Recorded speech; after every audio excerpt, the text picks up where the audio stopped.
How's everybody doing today? And thank you for tuning into another episode of ManPower.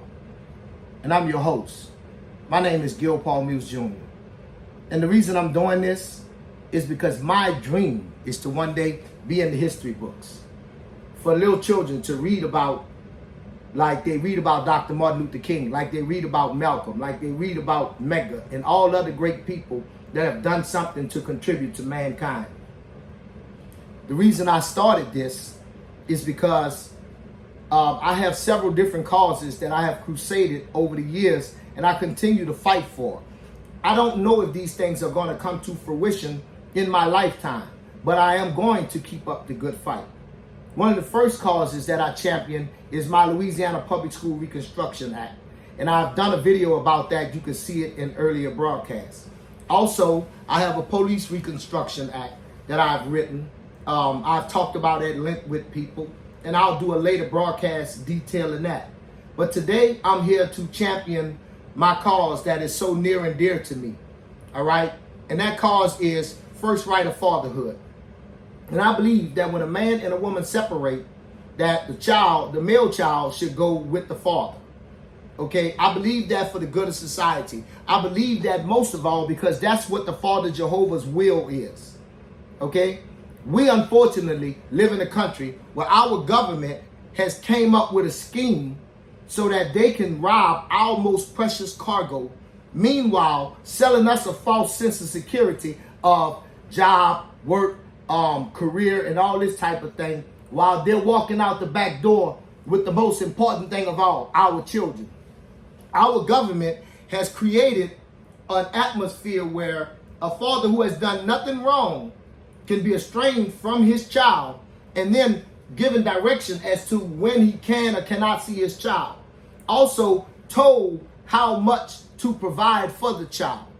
The government has no right to be speaking about parenthood. They have no right in our homes trying to legislate to us the morality of our children and how we should be raising our families. The motivation that the government has to do this is they want cheap labor. The motivation that the government has to do this is what props up capitalism. All right? You see it with the influx of workers that you know coming to this country, and the majority of them are going to work for a standard and a wage less than we can afford to do. All right? Listen, the reason our society is falling apart is because our government is behind the decay and the destruction. We have to fight for fatherhood. We have to fight for fatherhood so that we can re-strengthen our country, so that we can put principles of morality, principles of respect back as commonplace. All right? All bodies of study that are reputable in the mental and the medical field all say that the father should be the primary custodial parent, and that message has not changed. It has been uniform. They're saying what the host of problems there would be if you allowed the mother to be the primary custodial parent. Now listen, ladies, this is not an indictment on you. This is a fight that men need to have because we refuse to stand up in the beginning. All right? We have allowed this problem to fester and go as long as it has. Now, where the fight going to come in with the ladies at is the ones who have learned to live in this abuse in such a manner and so long that it's commonplace to them. There are also going to be so many men who have been divested of the knowledge that they are the seed bearer and they are the one who are depositing this seed into the woman.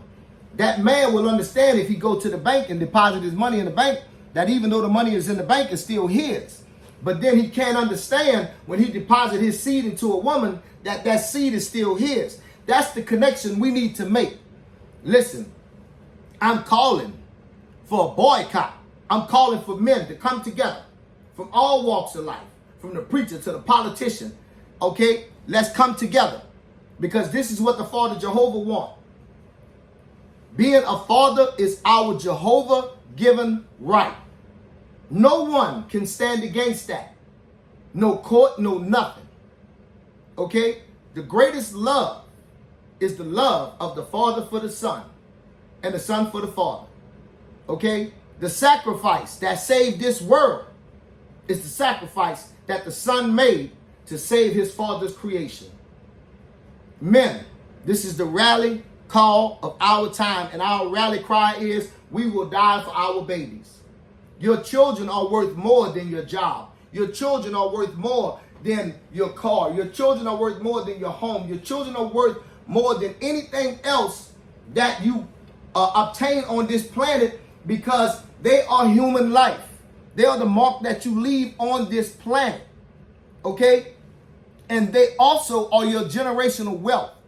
Our government knows this. So our government has designed a plan to go against the medical knowledge, to go against the mental health knowledge, and to do what they want to do in order to generate the type of society that they're after. And if they have this kind of push, we have to have this kind of push right back. We are men.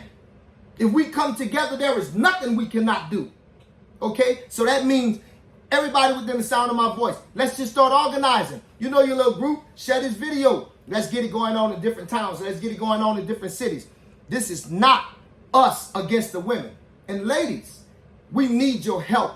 Okay? If you understand that men are supposed to be playing more of a role than just an ATM machine, if you have an appreciation that really this is that man's baby, you understand? And I'm the one who's being left with the responsibility. We need you. If you want to follow Jehovah's plan and understand that the man is the head of the household, we need you. Listen, we got truth on our side. We got science on our side. We got medicine on our side. Okay? So let's just go straight into the fray. We have nothing to be afraid of. Why? Because I don't know about you, but I work because I want to make a better life for my children. You understand me? I've done all the things that I've done in life because I want to have something to hand to my children. I have had things to hand to my children and continue to. You know, so if we're not in possession of our children, what are we working for? Listen, what we standing for, we saying this to you. All right? We're standing up and saying if we're good enough to go and fight and die for this nation, if we're good enough to keep the sewer line going, if we're good enough to invent electricity, if we're good enough to build cities, build skyscrapers, if we're good enough to come up with medications so that our societies can flourish, okay, then we're good enough to be fathers. What are you saying to us? That we can create a society that's safe for the women and children, but we're not good enough for the most precious cargo of it is, of all, which is the children. Instead, we're only good enough to work for your titans of industry. Okay? And we have to pay attention to that, men. 8 hours worth of work is suffice. Everyone doesn't have to be poor. Everyone doesn't have to be rich. It's okay to be poor. It's okay to be poor. It's okay to be living within your means, have your bills paid, your family fed. There is nothing else, you understand? But everyone is taken care of. And it's okay. This phony standard that they're trying to set so they can continue to draw a wedge in between us, where everyone has to be the CEO. We have to drive that message away. It's okay if he a trash man. It's okay if he an electrician. It's okay if he a plumber. This is the civil rights issue of our time. Men. America became a superpower because of the men in the country. America is a superpower because of the men in this country. You understand? Imagine what would happen if we decided we just boycotting. We sitting down, we're not doing anything. We're not turning on electricity, we're not cleaning out the sewer lines, we're not flying the planes. You know, the president is a man. So we're asking the president to help stand up and fight for first right of fatherhood. Because we know that if fathers were given their children, mental illness would plummet in this country. We know that if fathers were given their children, teenage pregnancy would plummet in this country. We know that if fathers were given their children, drug overdoses, all of the insanity that we're facing would be done in this country. Okay? Why? Because fathers breed stability. If we are designed to protect and provide, then why would you take the thing from us that we are supposed to protect and provide. Can someone explain that? Who benefits off that? If the protector, the provider, is not there to do what he's supposed to do, instead being misused in another manner. Okay? All to satisfy some bad man's thing, some titan of industry. Because that's what the politicians, that's who they're listening to. As fathers, we are responsible for the morality of our society. As fathers, we are responsible for this nation's most precious cargo, which is the children. And I submit to you that we must be willing to fight.